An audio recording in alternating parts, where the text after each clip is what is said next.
C'est la minute parasha de Mira Neshama, parashat Tazria Metzora. Metzora, c'est une forme de lèpre symbolique, spirituelle, qui est due à ce qu'on appelle le Lashon Hara.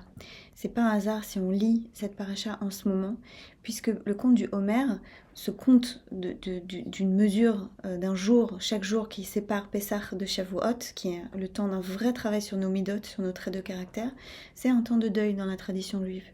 C'est un temps de deuil, c'est-à-dire que c'est un moment où les hommes ne se coupent pas les cheveux, ne se coupent pas la barbe, ne se taillent pas la barbe, c'est un moment où on ne va pas à des concerts, c'est un moment où on n'écoute pas de musique, on ne se marie pas. C'est triste. Et pourquoi est-ce qu'on fait ça? La tradition nous dit que c'est un temps de deuil parce que c'est un moment où les Talmidim de Rabbi Akiva ont été décimés par un fléau, une néga. Pourquoi? Parce qu'ils se parlaient mal les uns des autres. Dans le judaïsme, le verbe est créateur. C'est la base de la Torah, c'est la base de la tradition juive, le verbe créateur.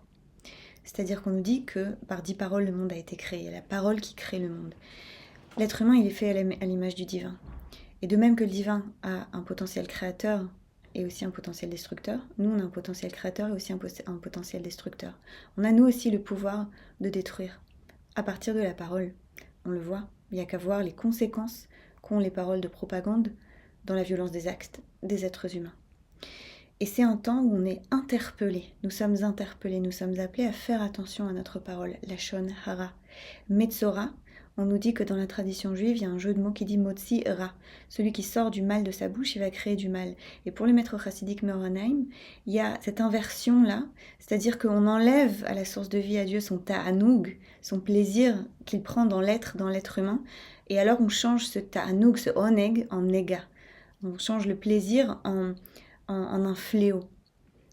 On a cette responsabilité-là. Et moi, il y a quelque chose qui me frappe, c'est quand je vois des discours de violence verbale de juifs contre des juifs, quelles que soient les opinions. Pourquoi la violence verbale? Et pourquoi est-ce que c'est souvent d'ailleurs ceux que je vois qui proclament la valeur de Hardout, qui accusent les autres le plus violemment, au nom de la Hardout, qui accuse les autres de détruire la Hardout, et qui ont des propos d'une violence qui est très très choquante.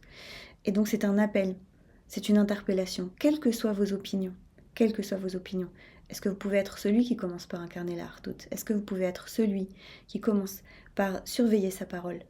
Et pour ne pas créer de mal dans le monde, pour ne pas être dans la parole destructrice, mais dans la parole créatrice. Shabbat Shalom.